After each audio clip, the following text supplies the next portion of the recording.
प्रिय विद्यार्थियों, नमस्कार। मैं डॉक्टर कमलेश कुमार सारसर, सह आचार्य इतिहास, स्वर्गीय राजेश पायलट राजकीय महाविद्यालय बांदीकुई।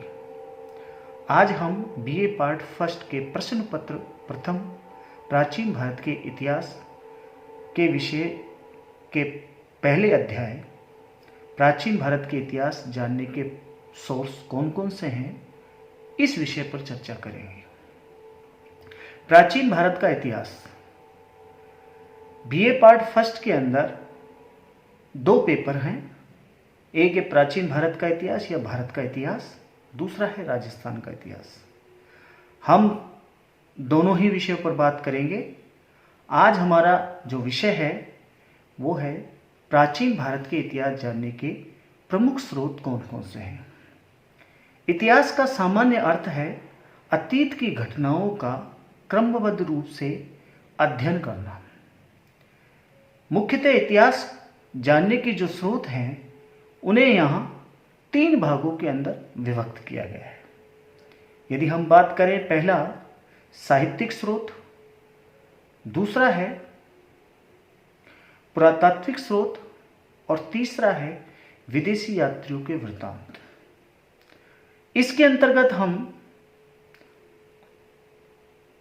प्राचीन भारत के इतिहास जानने में साहित्यिक स्रोतों का किस प्रकार से योगदान है, इसकी आज चर्चा कर रहे हैं, जिसके अंतर्गत हम मुख्यतः जो धार्मिक ग्रंथ हैं, इन धार्मिक ग्रंथों से हमें प्राचीन भारत के इतिहास की राजनीतिक, सामाजिक, आर्थिक जो जानकारी है वो किस प्रकार से प्राप्त हो सकती है, इस संबंध में चर्चा करेंगे। मुख्यतः जो धार्मिक स्रोत है इनको भी हम यहाँ तीन वर्गों के अंदर विभक्त करते हैं। पहला है ब्राह्मण साहित्य, दूसरा है बौद्ध साहित्य, तीसरा है जैन साहित्य। ब्राह्मण साहित्य जिसके अंतर्गत हम चार वेदों को लेंगे।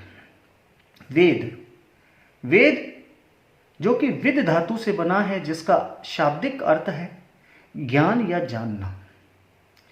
वेद जिन्हें प्राचीन भारत के सर्वोत्तम प्राचीन ग्रंथ माने गए हैं। वेदों से हमें प्राचीन भारत की राजनीतिक, आर्थिक, सामाजिक और धार्मिक स्थिति के बारे में महत्वपूर्ण जानकारी प्राप्त होती है। इनकी संख्या 4 है: ऋग्वेद, सामवेद, यजुर्वेद और अथर्ववेद। ऋग्वेद जिसके अंतर्गत हम यहां ऋग्वेद की बात करें, जिसमें 10 मंडल और 1028 सूक्त हैं। ऋग्वेद जिससे हमें आर्यों की राजनीतिक, सामाजिक, आर्थिक और धार्मिक स्थिति के बारे में विस्तृत रूप से जानकारी प्राप्त होती है। इतना ही नहीं, उनके भौगोलिक स्थानों के बारे में भी हमें इसके अंदर जानकारी प्राप्त होती है। जैसा कि कहा गया है कि ऋग्वेद में हमें आर्यों के आगमन और उनका मूल निवास स्थान, जिसके संबंध में कहा गया है कि सप्त सैंधव प्रदेश को उनका मूल निवास स्थान बताया गया है। यद्यपि ये बात अलग है कि इस विषय को लेकर के विद्वानों में एक राय नहीं है, लेकिन जैसा कि उल्लेखित है कि ऋग्वेद में सप्त सैंधव प्रदेश को आर्यों का मूल निवास स्थान बताया जाता है। दूसरा, हम यह बात करें कि ऋग्वेद के अंतर्गत आर्यों की जो सामाजिक स्थिति थी वो किस प्रकार की थी। देखिए, सामाजिक स्थिति की जब हम बात करते हैं तो यहां न वर्ण व्यवस्था थी। आर्यों की आरंभिक स्थिति के बारे में बात करें या पूर्व ऋग्वेदिक कालीन सभ्यता की बात करें तो यहां पर किसी प्रकार की वर्ण व्यवस्था या जाति व्यवस्था का कोई स्थान नहीं था। लेकिन कालांतर में धीरे धीरे वर्ण व्यवस्था स्थापित हुई। वर्ण व्यवस्था का जो उल्लेख हमें मिलता है वो ऋग्वेद के 10वें मंडल के पुरुष सूक्त के अंदर जो 4 वर्ण हैं, इनमें 3 वर्णों के बारे में जानकारी हमें प्राप्त होती है। ब्राह्मण, क्षत्रिय, वैश्य और शूद्र। ऐसा माना जाता है कि शूद्र वर्ण जो है वो बाद में जोड़ा गया। कालांतर में उत्तर वैदिक काल में आने के पश्चात यही वर्ण व्यवस्था अब जाति व्यवस्था के अंदर तब्दील होती चली गई। दूसरी महत्वपूर्ण जानकारी जो हमें प्राप्त होती है कि आर्यों का जो सामाजिक जीवन था वो किस प्रकार का था। देखिए, सामाजिक जीवन में जो परिवार था, उस परिवार के अंदर जो परिवार का जो मुखिया होता था उसे कुलुप या कुलपा कहा जाता था। महिलाएं अपने गृह कार्य में निपुण मानी जाती थी।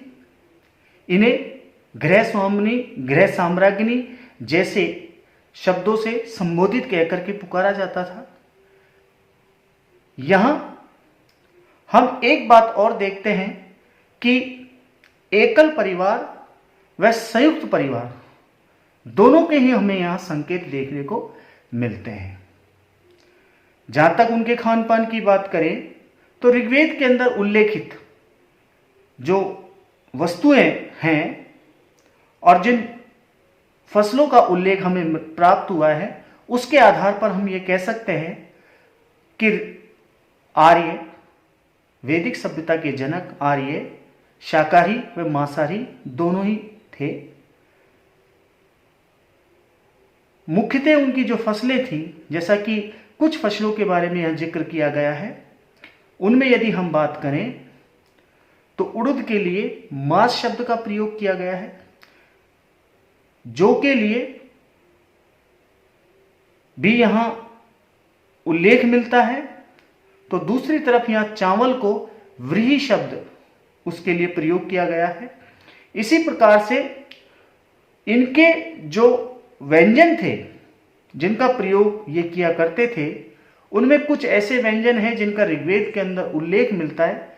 जैसे चावल और दूध से पके हुए पकवान के लिए इन्होंने एक शब्द का प्रयोग यहां ऋग्वेद के अंदर मिलता है, जिसे क्षीर का पोदन कहा जाता है, जो प्राय खीर के लिए इस शब्द का प्रयोग किया जाता था।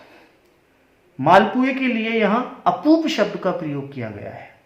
इसी प्रकार से आर्यों की जो सामाजिक व्यवस्था थी, जिसमें उनका खान पान था, उनका जो रहन सहन था, उसके बारे में आरंभिक जो जानकारी हमें प्राप्त होती ऋग्वेद के अंदर, ये प्राय घुमक्कड़ जीवन व्यतीत करते थे और कबीलाई इनका जीवन था।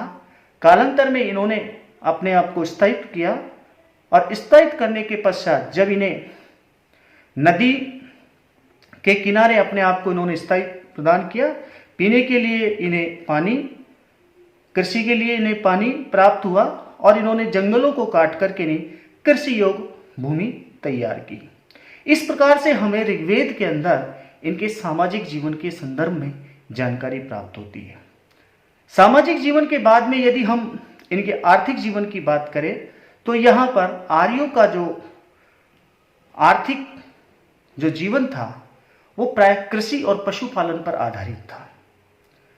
व्यापार जो कि आंतरिक और बाह्य दोनों के हमें यहां चिन्ह देखने को मिलते हैं, लेकिन आंतरिक व्यापार में वस्तु विनिमय था, यानी कि एक वस्तु लेकर के दूसरी वस्तु का आदान प्रदान इस तरीके से किया जाता था। दूसरी तरफ हम यह देखें कि इस काल में, ऋग्वेदिक काल के अंदर, किसी प्रकार का कोई मुद्रा का उल्लेख हमें यहां देखने को नहीं मिलता, किंतु कालांतर में निष्क एक शब्द का इस्तेमाल या एक शब्द निष्क का प्रयोग यहां ऋग्वेद के अंदर मिलता है। वैसे निष्क का प्रयोग गले के हार के लिए भी किया गया है, लेकिन यहां पर यदि हम देखें तो निष्क उस समय का एक सिक्का भी रही होगी, ऐसी विद्वानों की मान्यता है। उत्तर वैदिक काल के अंदर सतवाम पाद जैसी मुद्राएं प्रचलित हुई। इसी प्रकार से हम यह देखते हैं कि आवागमन का जो साधन था वो प्राय बैलगाड़ी हुआ करती थी। ऋग्वेद में बैलगाड़ी के लिए जो शब्द का प्रयोग किया गया है उसके लिए अनस शब्द का प्रयोग यहां देखने को मिलता है। आर्थिक जीवन के अंतर्गत कृषि बैलों से द्वारा की जाती थी और बैलों के माध्यम से जो कृषि जब हुई और बाद में आर्यों को लोह धातु का ज्ञान हुआ तो हल, जो कि अब लकड़ी के स्थान पर उन्होंने हल का जो फाल था उसका लोहे का प्रयोग किया जाने लगा, जिससे कि उत्पादन के अंदर यहाँ वृद्धि हमें देखने को मिलती है। इस प्रकार से आर्थिक जीवन के बाद में यदि हम बात करें तो आर्यों का जो राजनीतिक जीवन था वो राजनीतिक जीवन प्राय यहाँ परिवार सबसे छोटी इकाई थी और परिवार के बाद में ग्राम जिसका जो प्रधान था उसे मुखिया कहा जाता था और राज्य जिसका शासक राजा था। कहते कि ऋग्वैदिक काल के अंदर जो राजा का चुनाव होता था वो जनता के द्वारा किया जाता था। तो यहाँ पर राजतंत्रात्मक व्यवस्था में भी हमें लोकतंत्रात्मक व्यवस्था के संकेत देखने को मिलते हैं। लेकिन कालांतर में राजा का पद उत्तर वैदिक काल तक आते आते हम यहाँ इस व्यवस्था के अंदर एक बहुत बड़ा परिवर्तन देखने को मिलते हैं कि राजा का पद अब वंशानुगत हो गया।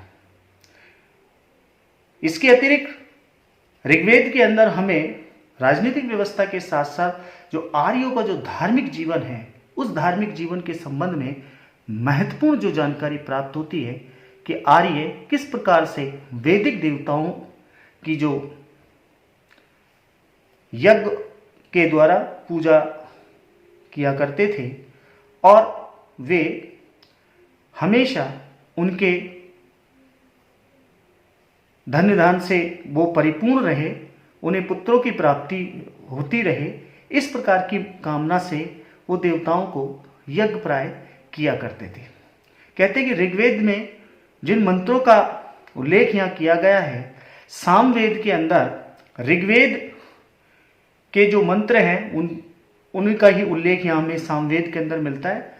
सामवेद के अंदर जो मंत्रों को किस प्रकार से गाया जाता था इसका उल्लेख हमें देखने को मिलता है। तो ऋग्वैदिक काल के अंदर जो प्रमुख देवता थे, जैसे कहा जाता है कि आर्यों ने प्राकृतिक शक्तियों को ही यहाँ दैवीय रूप प्रदान कर दिया था और आर्यों ने यहाँ 3 प्रकार से की जो कैटेगरी है उसके अंदर देवताओं को वर्गित किया और वो थी अंतरिक्षवासी, पृथ्वीवासी और आकाशीय।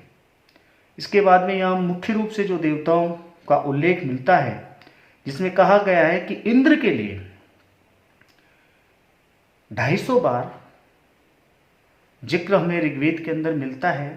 तो इससे विद्वानों का यह आशय है कि ऋग्वैदिक काल के अंदर इस समय आर्यों का जो सबसे प्रमुख देवता था वो इंद्र था।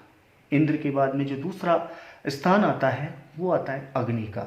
अग्नि जिसके संबंध में कहा गया है कि देवताओं तक संदेश पहुंचाने का कार्य अग्नि के द्वारा किया जाता था।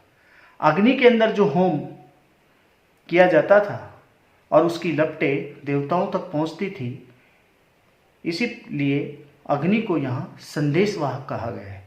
इसके बाद में मरुत जिसे आंधी का देवता कहा गया है, फिर वरुण। इस प्रकार से यहाँ विभिन्न देवताओं का उल्लेख हमें इस काल के अंदर देखने को मिलता है। कालांतर में उत्तर वैदिक काल के अंदर भी एक परिवर्तन देखने को मिला। अब इंद्र का स्थान यहाँ प्रजापति ने ले लिया। ऋग्वैदिक काल के अंदर जो धार्मिक स्थिति थी उस धार्मिक स्थिति के अंदर यज्ञ और कर्मकांड जो थे वो इतने खर्चीले या इतना उनके अंदर बाह्य आडंबर नहीं था। लेकिन कालांतर में उत्तर वैदिक काल में आते आते इस व्यवस्था के अंदर धीरे धीरे गिरावट होती चली गई और अब लोगों ने इसे एक व्यवसाय बना लिया और धनी वर्ग के जो लोग थे वो मोक्ष की कामना से या इस संसार से आवागमन के चक्र से मुक्ति पाने के उद्देश्य से अब लंबे समय तक यज्ञ होने लगे और इन यज्ञों के अंदर निरीह पशुओं की बलि दी जाने लगी, जिसका उत्पादन पर भी यहाँ असर हमें देखने को मिलता है। कहने का अभिप्राय कि अब उत्पादन धीरे धीरे कम होने लगा। प्राचीन भारत के जो इतिहास जानने के जो हमारे स्रोत है, इस पर हमारी चर्चा आगे जारी रहेगी। धन्यवाद।